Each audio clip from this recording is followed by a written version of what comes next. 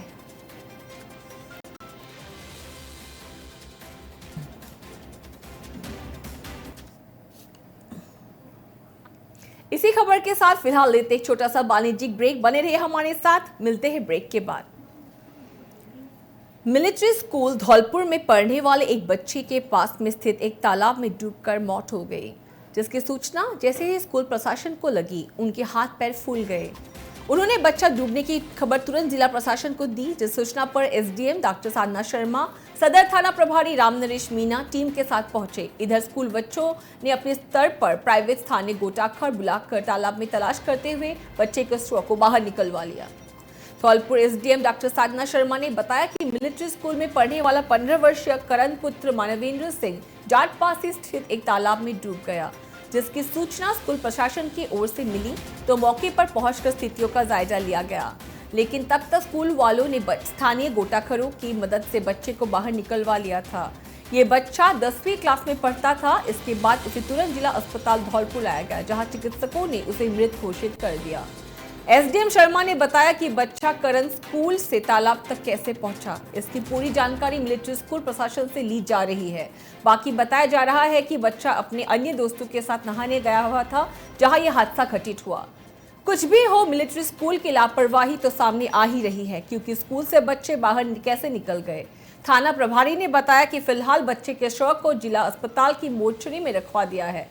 परिजनों द्वारा ही दी गई तहरीर के आधार पर पोस्टमार्टम कार्रवाई की जाएगी।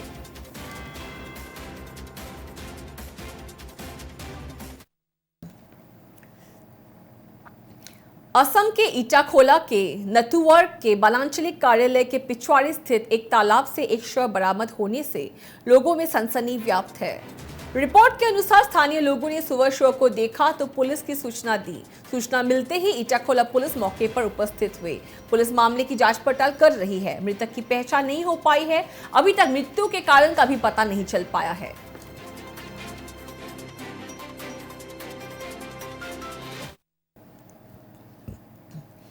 असम नुमलीगढ़ में मानव हाथी का संघर्ष जारी है।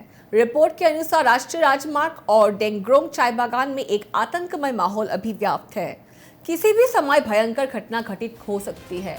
रिपोर्ट के अनुसार नुमलीगढ़ और बृहत्तर मोरंगी मोजा के विभिन्न गांवों में दिनों दिन जंगली हाथियों का आतंक बढ़ता ही जा रहा है। राष्ट्रीय राजमार्ग 39 और डेंग्रोंग चाय बागान में रोज दिन रात में हाथियों का झुंड आकर आतंक मचाता रहता है। वन विभाग हवाई फरार करके हाथियों को भगाने की प्रयास करते हैं। इधर दिन में चाय बागान में आश्रय लेने वाले जंगली हाथी शाम होते ही गांव में प्रवेश करके घर द्वार को क्षतिग्रस्त कर देते हैं, जिससे इलाके के लोगों का जीना मुहाल हो गया है।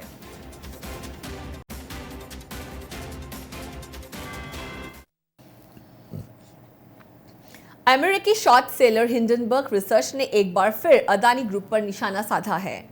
हिंडनबर्ग ने दावा किया है कि स्विस अधिकारियों ने मनी लॉन्ड्रिंग और जालसाजी के आरोपों की जांच के तहत अदानी ग्रुप के 6 स्विस बैंक खातों में जमा 31 करोड़ डॉलर से ज्यादा की रकम को फ्रीज कर दिया है।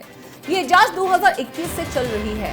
हिंडनबर्ग ने सोशल मीडिया पर जारी एक पोस्ट में ये बताया है। हिंडनबर्ग ने एक Swiss media outlet Gotham city के हवाले से बताया कि किस तरह अदानी को रिप्रेजेंट करने वाले एक सहयोगी ने ब्रिटिश वर्जिन आइलैंड, मॉरिशस और बर्मुडा के संदिग्ध फंडों में इन्वेस्ट किया।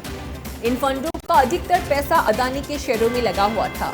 इन 6 स्विस बैंक में 31 डॉलर से अधिक की धनराशि थी, जो अब फ्रीज कर दी गई है। स्विस क्रिमिनल कोर्ट के रिकॉर्ड से इसका पता चल रहा है। दूसरी ओर हिंडनबर्ग के इन आरोपों को अदानी ग्रुप ने झूठा बतलाया है। ग्रुप की ओर से स्टेटमेंट जारी कर गया है कि ये सब उनकी मार्केट वैल्यू को गिराने के लिए ही किया जा रहा है। अदानी ग्रुप के बयान जारी कर रहा है कि अदानी ग्रुप का किसी भी स्विस अदालती कार्रवाई से संबंध नहीं है, ना ही हमारी कंपनी का कोई अकाउंट जब्त किया गया है। हमारा ओवरसीज होल्डिंग स्ट्रक्चर पूरी तरह पारदर्शी और कानून के अनुरूप ही है।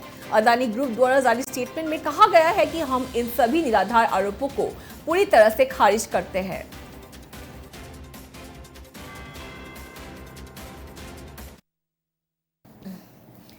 असम रंगिया के डिप्टी नगर में एक व्यक्ति ने अपनी .32 पिस्तौल से गोली मारकर एक युवक को घायल कर दिया। इस रिपोर्ट के अनुसार गत रात 12 बजे ज्योति प्रकाश शर्मा नामक एक व्यक्ति द्वारा अपनी लाइसेंस से पिस्तौल से 2 राउंड गोली चलाकर जान लेने की घटना से इलाके में अफरा तफरी मच गई है।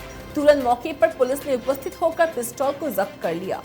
जानकारी के अनुसार युवक के साथ तर्क वितर्क काफी बढ़ जाने के बाद युवक को गोली मार दी गई। बताते चले कि इससे पहले भी उसने कई बार लाइसेंसी पिस्तौल से आतंक मचाया था। पहले भी सार्वजनिक स्थानों पर ज्योति प्रकाश शर्मा उर्फ बाबा अपना पिस्तौल चलाने का प्रयास किया था। इस घटना में घायल युवक का नाम मृदुल बनिया है। उसे नलबाड़ी मेडिकल कॉलेज एवं अस्पताल भेज दिया गया है। पुलिस मामले की जाँच कर रही है।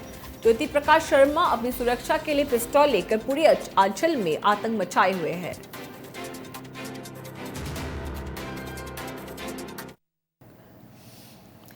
असम शिवसागर जिला में राष्ट्रीय लोक अदालत का विशाल आयोजन हो रहा है। करीब 5,000 मामले के निपटान का लक्ष्य लेकर इस बार लोक अदालत शिवसागर में 14 सितंबर को आयोजित होगा। शिवसागर जिला कानून सेवा प्राधिकारी के सौजन्य से जिला न्यायपालिका के परिसर में उक्त लोक अदालत का आयोजन होगा। आन सकलो बाৰৰ दৰে এইবাৰো ভাৰতৰ সকলো ৰাজ্যতে আৰু আমাৰ অসমতো ৰাষ্ট্ৰীয় লোক আদালত অনুষ্ঠিত কৰা হৈছে। অহা 14 ছেপ্টেম্বৰৰ দিনা ৰাষ্ট্ৰীয় লোক আদালত অনুষ্ঠিত কৰা হৈছে। আমি শিৱসাগৰ আইন সেৱা প্ৰাধিকাৰীও শিৱসাগৰ জিলাত লোক আদালত অনুষ্ঠিত কৰিছোঁ। এই লোক আদালতত বিভিন্ন গোচৰ যেনে আপোচ মীমাংসাযোগ্য গোচৰ, মাটি বাৰীৰ গোচৰ, লগতে বেংকৰ অনাদায় ঋণ আদিৰ গোচৰ, লগতে বিভিন্ন পাৰিবাৰিক গোচৰবিলাক মীমাংসাৰ বাবে লোৱা হ'ব। মই শিৱসাগৰৰ সকলো ৰাইজকে আহ্বান জনাইছোঁ যাতে তেওঁলোকে এই লোক আদালতত আহি অংশগ্ৰহণ কৰে আৰু তেওঁলোকৰ গোচৰসমূহ আপোচ মীমাংসাৰে গোচৰসমূহ নিষ্পত্তি কৰে যেন। এবাৰ আপোনাৰ কিমান গোচৰ নিষ্পত্তি কৰিবলৈ আগবাঢ়িছে লক্ষ্যটো? আমি প্ৰায় 4,000 মান বেংক আৰু APDCLৰ মানে ইলেক্ট্ৰিচিটি ৰিলেটেড গোচৰ লৈছোঁ আৰু লগতে কোৰ্টৰ চলি থকা গোচৰো আমি প্ৰায় 300ৰ ওপৰৰ গোচৰ নিষ্পত্তিৰ বাবে হাতত লৈছোঁ।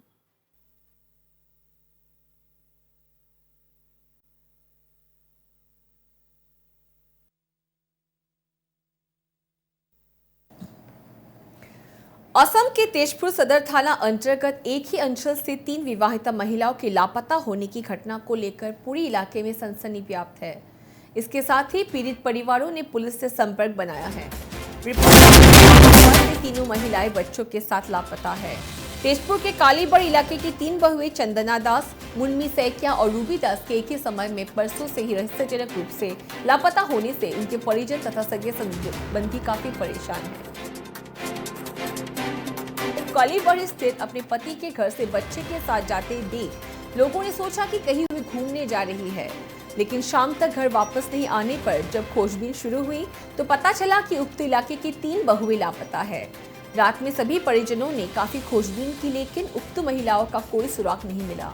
इसके बाद कल तेजपुर सदर थाने में प्राथमिकी FIR दर्ज करवाई गई। पुलिस तीनों लापता महिलाओं की तलाश कर रही है, लेकिन उनका कोई सुराग अब तक नहीं मिल पाया है।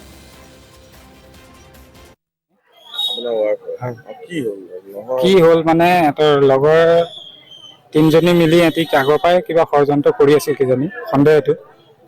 ধৰক আজি দুদিনৰ পৰা যোৱাকালি এটি গোটেই কেইজনী একেলগে নোহোৱা হৈছে।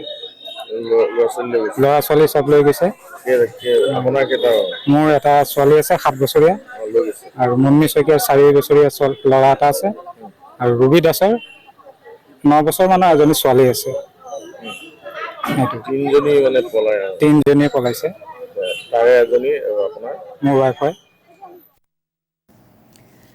विदेश मंत्री S जयशंकर ने गुरुवार को ब्रिक्स की जरूरत पर सवाल उठाने वालों का मुंह बंद करा दिया। उन्होंने इस तर्क को खारिज कर दिया कि ब्रिक्स जैसे एक और क्लब की कोई जरूरत नहीं है। S जयशंकर ने कहा कि वो समूह को लेकर विकसित दुनिया में असुरक्षा से आहत है। वे स्विट्जरलैंड के जिनेवा में think tank global centre for security policy में फ्रांसीसी राजदूत जीन डेविड लेविट के साथ बातचीत कर रहे थे।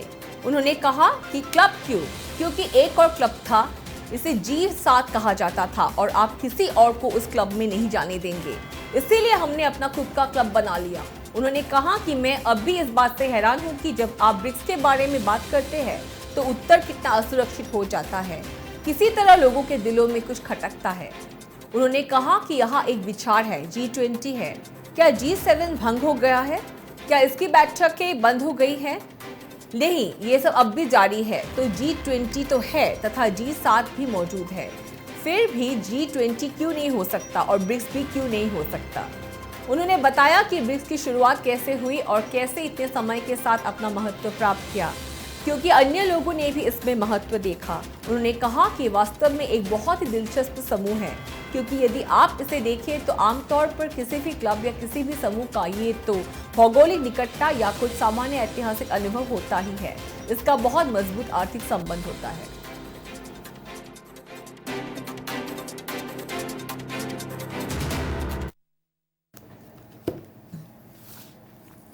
इन्हीं खबरों के साथ फिलहाल मैं नंदिनी लेना चाहूंगी विदा। बने रहिए लगातार देश विदेश की ताज़ा खबरों के लिए प्रथम खबर आज के समाचार में। धन्यवाद।